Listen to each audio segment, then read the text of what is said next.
Et réveillez-vous, bande de baltringues, là. Vincent nous attend. Qu'est-ce qu'il veut encore? Mais PTDR, t'es qui, toi, avec ton ego surdimensionné, là? Et vos gueules, ça fait un mois qu'on devait tourner cette vidéo, vous n'avez toujours rien fait. Bon, ça va, il faut bien le temps pour faire des trucs de qualité, non? Même quand on fait rien. Hein.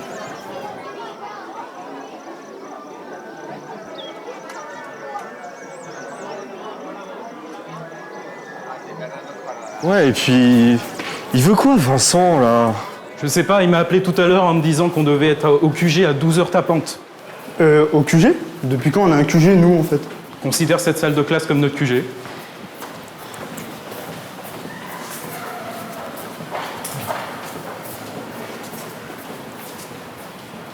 Les dames d'abord. Camarades, les temps sont durs.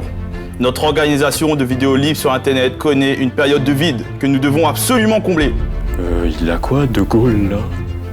Je sais pas, il est devenu fou. Je sais pas, il est comme ça depuis qu'il a vu 1917. Cessez donc vos chuchotements. Voici l'équipement. Prenez-le et allez au plateau, là où votre caméra vous attend. Ok. Ah, you talking to me? Ok. Sorry.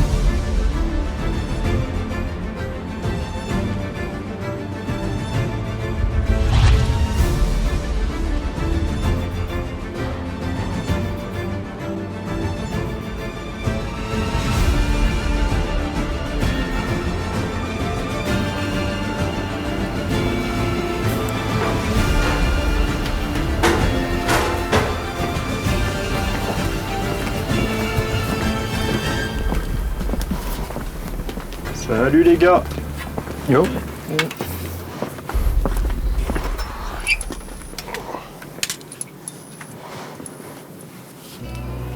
Oh.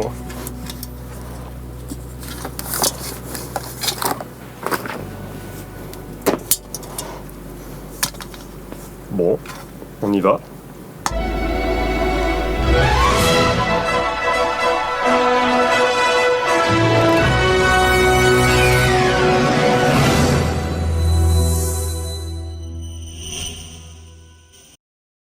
« 1917 » est un film sorti en janvier 2020, écrit et réalisé par Sam Mendes, réalisateur connu pour des films comme Skyfall 007 ou American Beauty. 1917 se définit comme un film de guerre relatant la journée de deux soldats caporaux, Schofield et Blake, chargés par leur général d'une mission impossible. Traverser seul le No Man's Land et les lignes de feu ennemies pour délivrer un message à une escouade de 1600 hommes courant droit vers un guet-apens. Le film se dispatche en 2 longs plans séquences, avec une coupure faisant office d'ellipse pour les séparer. Il est à noter d'ailleurs que les plans séquences sont en réalité de faux plans séquences, le réalisateur utilisant des astuces de tournage et de montage pour rendre le tout plus fluide, faisant croire qu'il n'y a aucune coupure. Le plan séquence implique une mise en scène millimétrée et chronométrée, obligeant les acteurs et l'équipe technique à être toujours dans les temps et au taquet. Et malgré cette contrainte, Mendes propose une esthétique très soignée et pleine d'idées, portant constamment une signification.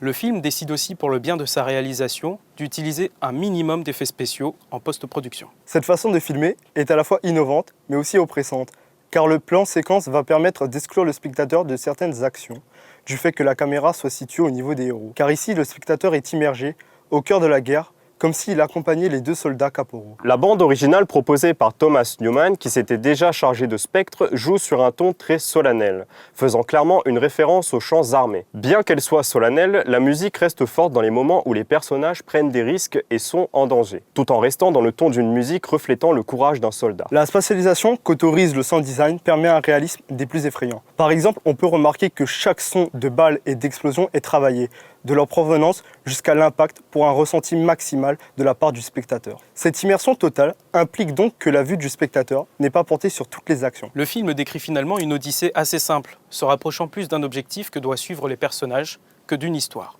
les personnages étant chargés d'une mission.